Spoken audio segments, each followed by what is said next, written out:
All right. Welcome to the Hona Podcast. This is episode number 3. I'm Justin. We got Eliza and Andrew with us, the founders of Hona Fiber and Greens. This podcast is brought to you by Hona Fiber and Greens. So we're here to talk everything health, nutrition, fitness, lifestyle, health hacks. We just basically, we're guinea pigs for trying to live a better, healthier, happier life. And we're going to talk about some of those things that we do and that we found to help us, getting close to 50. Andrew's around the 40 age mark.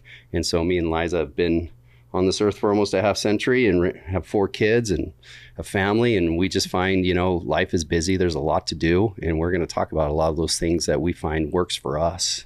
We've tried everything. Yep. And tried everything. And everything like that. So first and foremost, you and I went to Lake Powell this last week. So for those listening that don't know, Lake Powell is this huge, not natural, but reservoir between the Arizona-Utah border.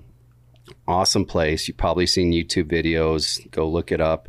It's like magic. It's like Mars with a oasis. No trees, no vegetation, pretty much.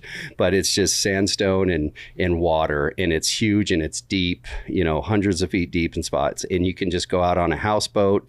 That's got 10 rooms, 5 bathrooms, 2 kitchens, and you just set up shop and stay out there and just be out in Mother Nature. You can see stars forever. It's like literally, I was looking at Milky Way. I was talking about galaxies and solar systems, and it's just amazing. It really makes you really look and go, wow.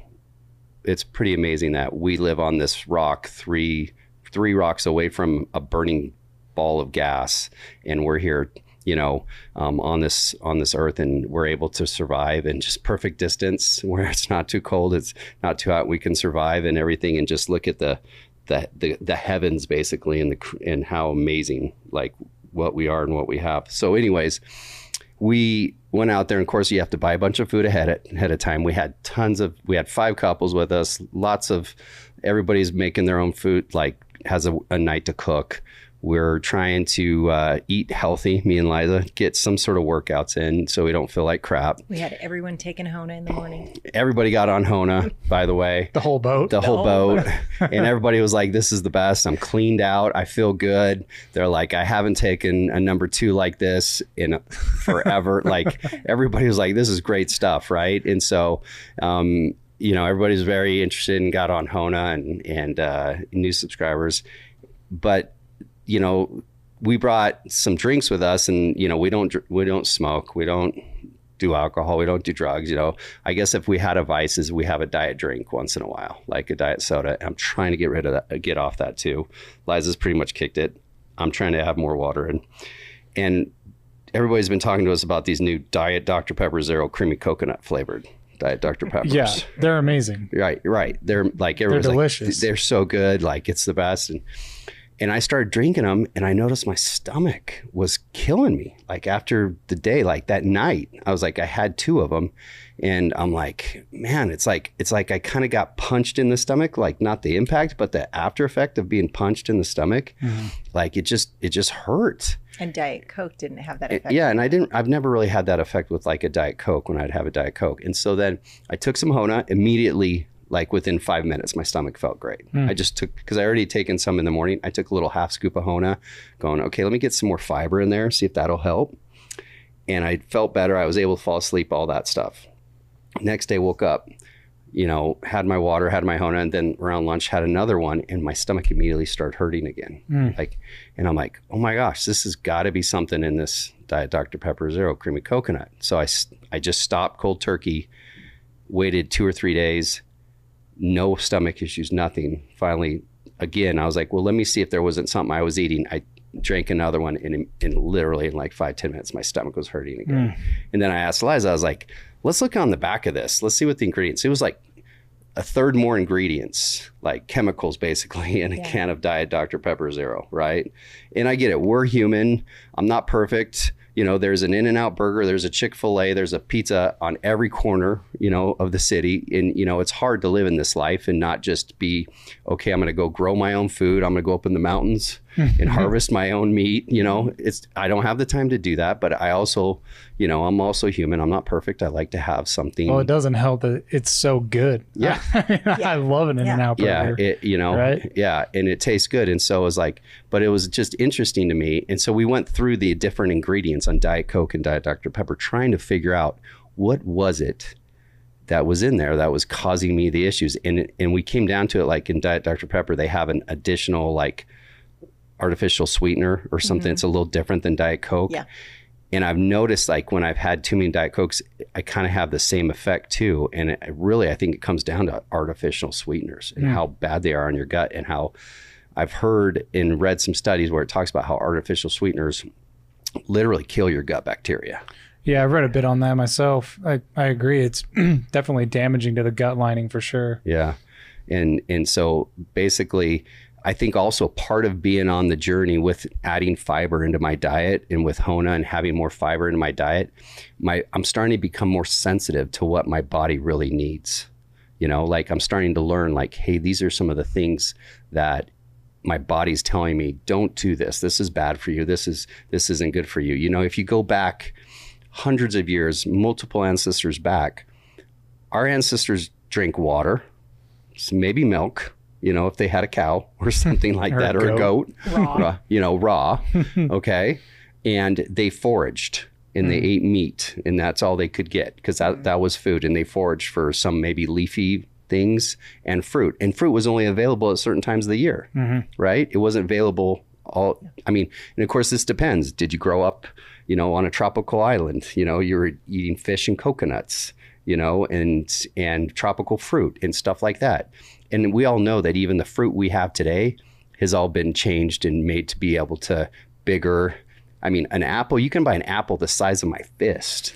Yeah, I saw a really interesting picture once of like a modern apple compared to an older apple, and like the quality of the apple, the sheen of the apple, the color of the apple these days is so much different than it was even just like 70, 80 years ago.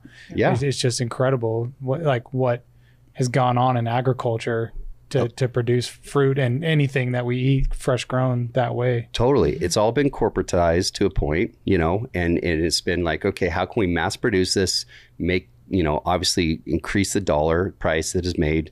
And we're going to talk about more about that too down the road here, about those things about how the food industry and basically tobacco got into food industry and basically put their money into that, and how that's been basically bastardized for us today and our diets and what we eat. But at the end of the day, I'm learning more and more now of, hey, these are the foods my body is not liking the reaction to, really more so. And as the older I get, I'm starting to really take notice, like this can really hurt me for hours or a half day or something like that.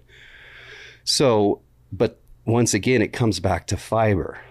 Fiber healed my gut. Like fiber, I didn't have to go take Pepto-Bismol, right? Tums or some other like made factory type thing. I took an all natural ingredient, Mother Nature basically ingredient, to heal my gut, to make me feel better. Yeah. And so that's incredible. Why is fiber so able to do that? Yeah, well, I love the difference between the prebiotics and probiotics, because forever you were just hearing about probiotics and how everybody was taking, pills and trying to get these into their gut, and without any idea about prebiotics, which the prebiotics is what fiber is. So you can get it in fruit and in vegetables and things like that. We have two diverse types in Hona because diversity is huge, because you have this gut bacteria that needs to be fed and all it eats is fiber. But there's, billions of different bacteria in there. They all eat different things. So you can't just feed it one thing. You're feeding some and not others. But it's kind of like if you have a desert, you don't have any of the prebiotics in there, your gut is like a desert, and you're throwing probiotics at it. You're like throwing seeds into a desert, and it can't do anything with these probiotics. So half the time, if you've got nothing to feed the gut bacteria, probiotics, you're trying to introduce new bacteria to somewhere that it can't survive. That's a great way of talking about it. Throwing seed into the desert where even if it rains, it ain't going to grow because there's no nutrition for it, right? Right. So you have to prep it first. So that kind of makes me feel like we should talk about soluble versus insoluble, right? Because they're two different types of fiber, right? So the soluble is the water-based soluble, and then that's the food for our gut, right? Yeah. And then you have your insoluble, and that's what gathers and helps you excrete everything else that you don't need or you've already processed. Yeah. Bulks. Yeah, bulks. Yes, thank you. Yeah. So fiber is basically a prebiotic. That's what it is. Yeah. That's a definition. Fiber is Exactly. a prebiotic. It's a natural occurring carbohydrate that our body cannot digest, that its only really purpose is, as you talked about, being soluble. It helps us pass things through our intestine and have great bowel movements. Yeah. Part of the byproduct of that is it makes us feel full, so we eat less. Right. So Mother Nature's natural Ozempic is like what we kind of like to call fiber. Yeah. It makes you eat less. It makes you feel full, reduces cravings. And then 3, it's a prebiotic. It feeds your gut bacteria. Which helps them to multiply. And it helps them to multiply. flourish. And then by introducing a probiotic, like we have probiotics in Hona Fiber and Greens, we have a branded lactospore probiotic in there that's 15,000 billion spores per serving, I believe, or 5 billion. I'm trying to remember. I think it's 15, and I can't remember how that measurement works. They call it like a CFU or something like that. But It's a billions. lot, and it's really healthy. Yeah. Yeah. And so if you're throwing a probiotic in your gut and you're drinking tons of artificial sweeteners, you're not really eating any fiber, that probiotic is going to have a hard time growing or doing anything. It's not sticking around. Yeah. You're throwing it in a desert. Your gut is a desert where you don't have an existing gut flora and gut biome that's healthy. It's like you're just flushing it down the drain. Exactly. Basically. Yeah. So just to back up a little bit, I was double checking that our lactospore is 15 billion spores per gram. So I was right. Yeah. You were correct. Yeah. 15 billion spores per gram. Yeah. I know what I'm talking about. You're the king, man. You're No, the king. I'm So, not. and when that whole area is healthy and moving along and things are not sitting around, and, it also eliminates diseases, like all the diverticular diseases and cancers that are popping up. That's because of an unhealthy gut, unhealthy environment down there. The reading that I was doing was like most specifically colon cancer and heart disease Yeah. are the two biggest impacts of a fiber-based diet, high fiber-based diet. And so what happens down the chain? So I take in fiber, my body can't digest it. What is the chain reaction that happens in my gut and body that fiber does? Because we're talking about like it reduces heart disease, it reduces colon cancer. Obviously, we know why it reduces colon cancer, because it cleans your colon out and you're not leaving junk stunk in your colon, and it's helping the gut flora, which benefits your colon and everything like that. But what is the other chain reactions that fiber does? Well, it's helping produce short chain fatty acids Okay. or amino acids. No fatty acids. Short chain fatty acids that are helping your entire system and your whole cellular Right. everything. And talking about fatty acids, short chain fatty acids, that's energy that your body needs too. And that's part of the benefit of it is you're, talking about a high sugar diet versus a not high sugar diet. We're going to get into that on our next episode. We're going to talk about the benefits of having a lot of glucose versus not. Obviously, glucose is an energy, gives your body energy, but we also know that we're going to talk about cancer and heart disease and what people who eat too much sugar and have too much glucose. I mean, the fat stores, little gut that I have, the fat in there, that's glucose. That's just stored glucose. My body said, you have too much energy. I'm storing it as glucose because I turn around and turn that glucose into energy quicker than anything else. And so it's really, Except you never end up needing it because you live in a first world situation. There's a burger and pizza and taco stand on every corner. You're not hibernating. And gas station with all kinds of, processed sugary things in there to just whatever we want. So it's really hard. It's really hard to be a human in first world human, and just go look at, like, with $3 I can get a cheeseburger Happy Meal, and eat 1,500 calories, maybe $5 actually. And you get all that junk, but you're like, oh, that tastes so good. And you're full. That's one of the benefits. Like I saw some documentaries on like fast food. And one of the things is like, it tastes good. It keeps you full. because it's so hard to digest and process. And then that's like a high value item for the average consumer. And it's also the downside, right? Is it's so bad for you being such a heavily processed product. But, right. I guess that's the snake oil too. It's like, oh, it makes me feel full, but it's so bad for me. Right. And it's killing my gut. Yeah. And your body's like, what do I do with this crap? Yeah. I mean, that's really what happens is you eat that and you take it in. Your body's like, what do I do with this junk? Mm-hmm. Right. Mm-hmm. So fiber. So you ask what happens like down the line, and so one of the things you were talking about is all that stomach pain, but then you drink the fiber and then you start feeling better. Like fiber naturally protects and rebuilds the mucosal layer, like in your gut lining, right? Right. And so that's like that with sugars and sugar alcohols and artificial sweeteners is getting broke down and destroyed.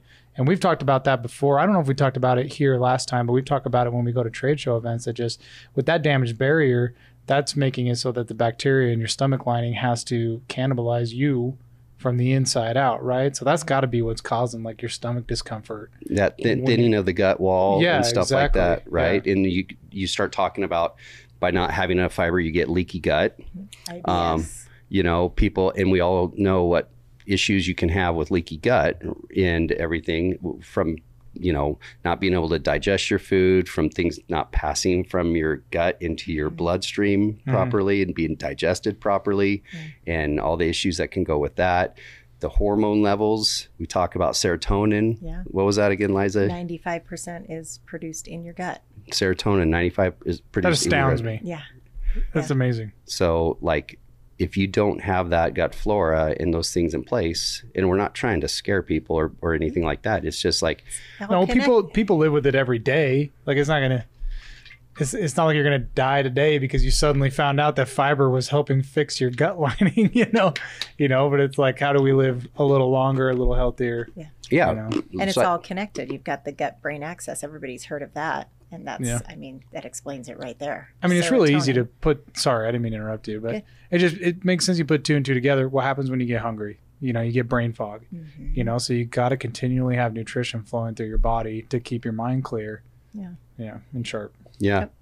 Yep. And we're going to get into it on the next podcast. We're going to talk about like really when you do take in food, how your body burns that and how that gets, your mitochondria, which are the engines inside your cells that basically create energy, and how that is for your good or not good if you are eating too much of a high carb processed food diet and everything like that. Yeah. So we didn't talk about one of the best things about fiber is the weight management. I mean, we kind of touched on it, but that it bulks. You eat or drink fiber and it bulks in your stomach and makes you feel full. It reduces cravings for other things. And so, that was a great benefit that we found. I found. I mean, that's what our whole last episode was about, was how those exact effects is what benefited me to bring my weight down from 245 pounds to the low 170s, right? So, yeah.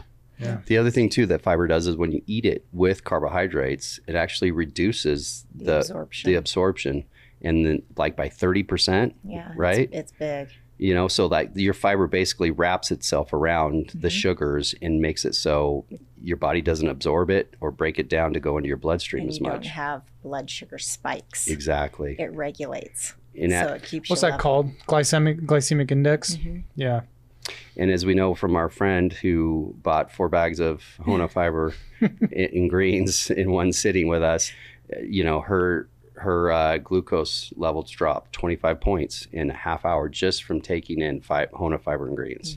Like it decreased her blood sugar that much just by adding the fiber. And so that's pretty amazing. It was amazing. In fact, for our listeners, if you haven't been to our Instagram page, you can go see that video there. She's actually talking about it. She shows us her readings for her glucose levels, and it was astounding. Yeah, it's a diabetic dream. It's a diabetic dream, she says. Everybody take this. But yeah, that was quite an amazing event for me to witness, to have her leave and come back and be like, she'll put it in our face and be like, look, look what this did for me. Yeah. And like, that's just fiber at its core. It's that beneficial instantaneously. Yeah. Your stomach, you talked about 5-10 minutes feeling better. This lady, 10-15 minutes she came back and she had already had like that much improvement on her blood sugar levels. The body knows what it needs, and when you consume the proper things, it immediately starts taking advantage of those things, and that's one of the coolest benefits of the fiber by itself. It has implications on heart health too. I mean, it has. I read something it was in the American Journal of Clinical Nutrition, and it said for every 7 grams of fiber consumed daily, it reduces your risk of coronary heart disease by 9%. Every 7 grams. Well, I should be in the negatives at this point then. Well, I mean, we have close to 8 grams of fiber total in one scoop, one serving. Right. Yeah. So, I mean, you taking 2 servings of this a day, you will decrease your heart disease by almost 20%.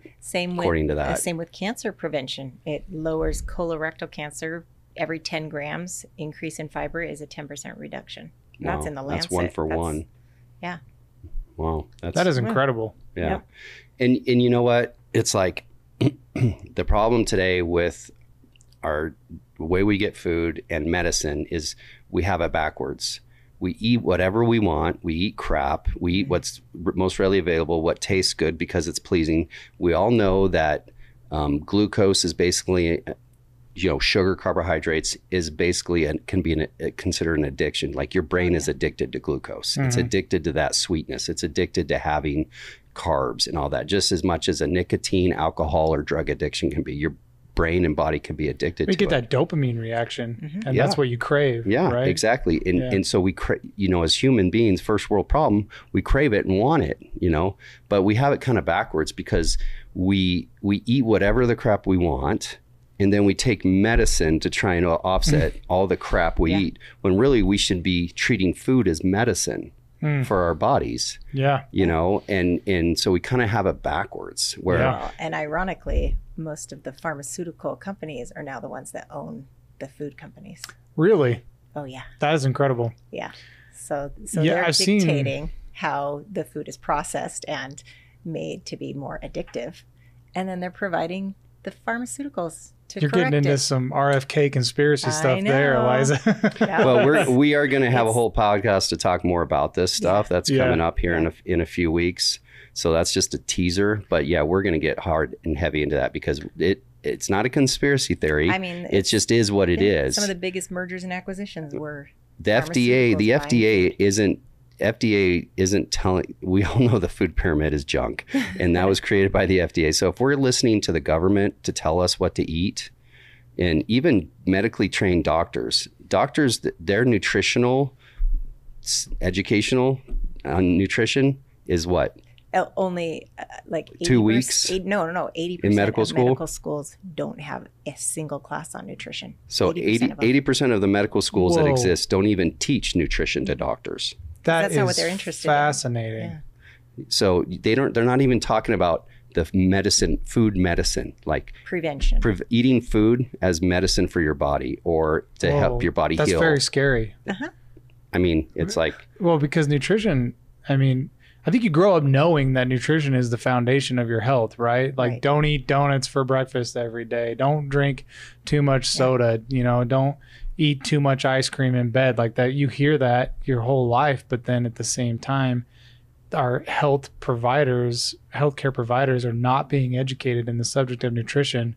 They're treating what you're doing to yourself with pharmaceutical product that puts money in them. So it's why would they want to change that? Because they're all making money off of it. There's no focus on changing your diet and nutrition necessarily. It's, well, try to do that, but we're going to add a medication on top of this. And so it's like, okay, well, then I can still keep eating the way that I want because now I have this medication to counteract. And we're all doing it. We're all doing it. Look at your friends and family, everybody. They're like, oh, we're fine. We're eating this. We've done this for decades.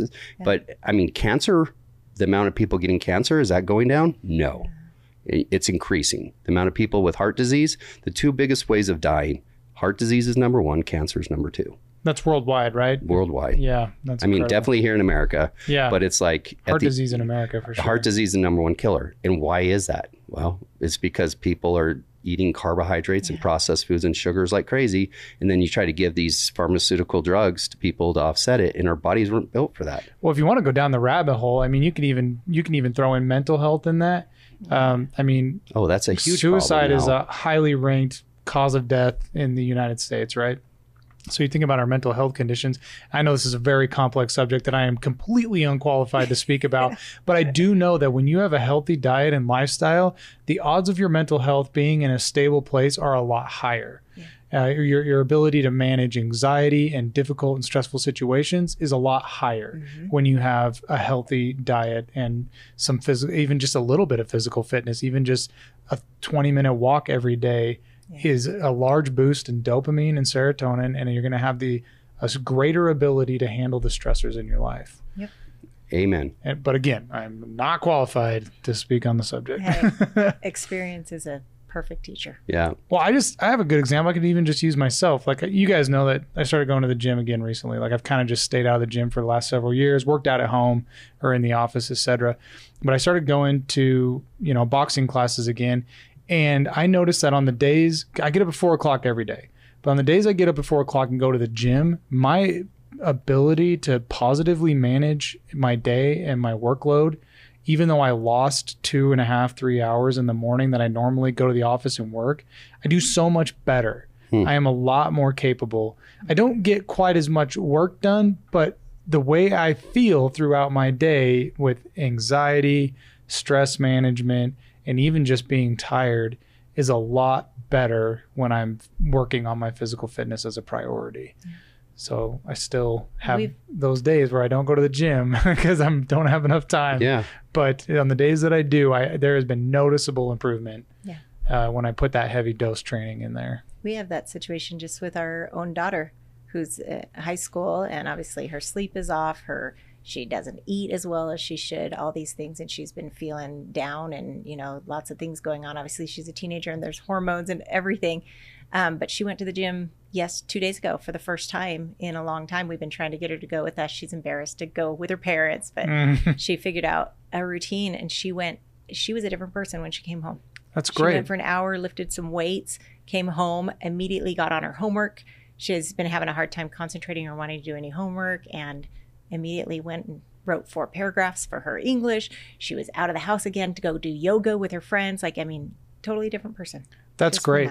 That's great. So what's the story behind that? Hey, parents, your kids don't need more Adderall. They need gym time. Yeah. Like, kids need to go outside. I'm not saying that, nobody needs those things. Right. There are people. Yeah. But I think pharmaceuticals are like a blessing for our time and age that we have. It's just overused, overprescribed. Yeah. Absolutely. Throw it at anybody with a symptom. We have a close family member who's a medical doctor.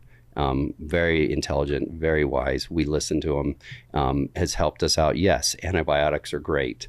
Those things, there are certain things, but at the end of the day, like, we are just not doing the things we should be doing. Getting outside, getting exercise, getting the sun on your face, stop eating carbs and sugars, treat food as medicine, for your body, so that you're mentally going to feel good. You're going to have serotonin levels, hormone levels that are correct. Your gut's going to be good. Your brain and gut are going to be talking and working well hand in hand together, instead of one being messed up and the other one going, what's the problem? And trying to send and fix and send, create immune responses, which creates inflammation, which is a horrible issue to be dealing with. And then what are you doing to try and get down your inflammation and supposable, high blood sugar and all that? You're taking a bunch of other pharmaceuticals and different drugs and statins and things like that. I had my family doctor, I went in, he checked my LDL and HDL levels, and he's like, wow, your HDL is way out of whack. Can you just clarify that for our listeners? LDL bad, HDL good? HDL's bad, LDL's better, isn't it? No, but it's the opposite. LDL's bad. Okay, so I had high LDL, and he said, hey, we need to get you on a statin. And I'm like, I don't know what a statin is. A statin's a drug that you take to cholesterol. Oh, okay. Yeah, it basically lowers your and most you are getting old, Justin. LDL levels are on them. And there's a lot of adults with that say you have high cholesterol, when that's the typical term. Oh, you have high levels of cholesterol, you need to be on a statin to lower your levels and everything like that. A lot of doctors are trying to say it's genetics, it's where who you are, your family, all that stuff. So anyways, he told me I needed to get on a statin drug, and statins can mess you up.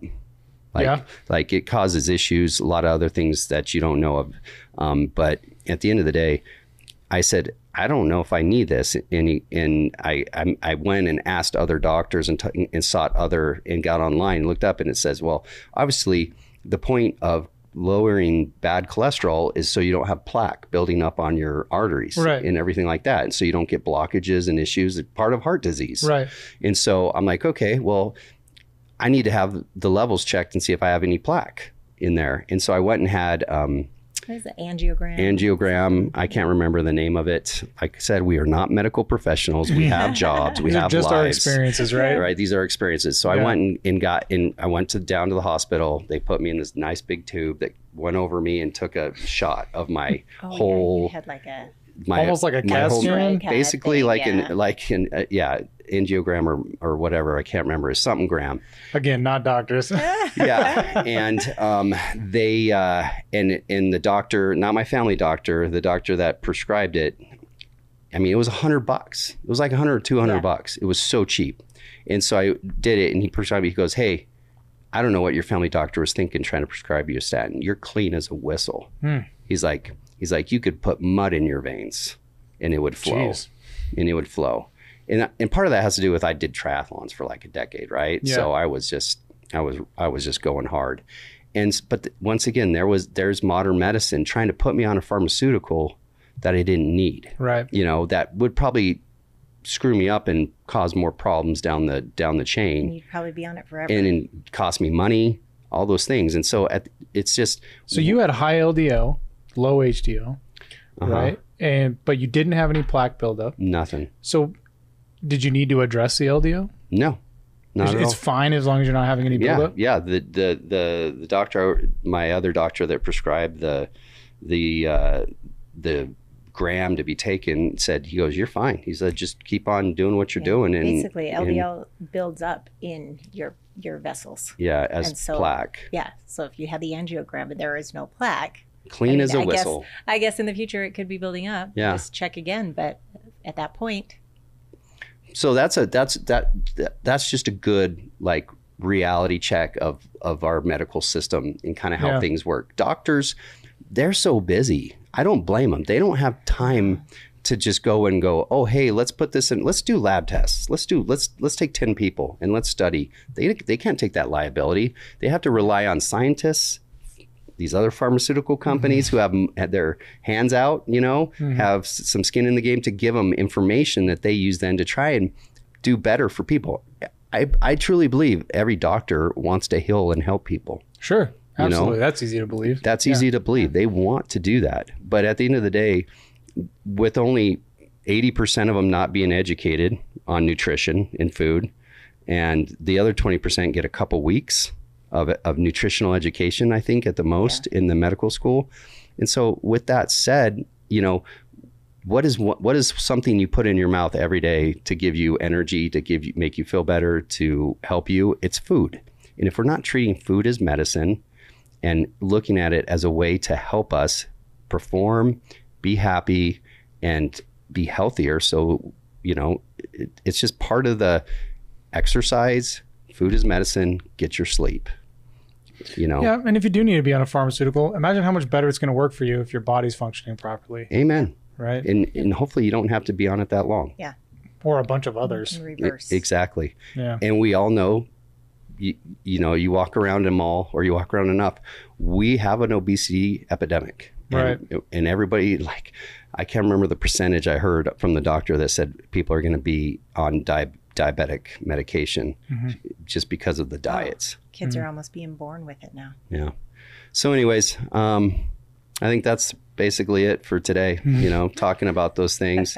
Obviously fiber helps offset all those things. We truly believe fiber is a Mother Nature's healer. Yeah. And because it's not just what fiber does, it's what the reaction it causes in your stomach and your body. Yeah, the ripple effect of the consumption of fiber is amazing. Astounding. Yep. It's the ripple effect. But like we just proved, you can't eat crap and take fiber and think that it's going to completely offset everything. Yeah. Like, it's not a miracle. No. Miracle drug. It's a supplement. Yeah. It's a tool in your tool belt. Yep. All right. Okay. Well, hey, thanks for listening. This is the Try Hona podcast with Justin, Liza, and Andrew. Please go on to tryhona.com to get on and subscribe and get some Hona fiber in your diet. We'll send you out some travel packs as well, and then one of these cool shaker bottles that we love. And go like us on the socials. So Try Hona. At Try Hona. Yeah. Come see us. All right. Thanks, guys.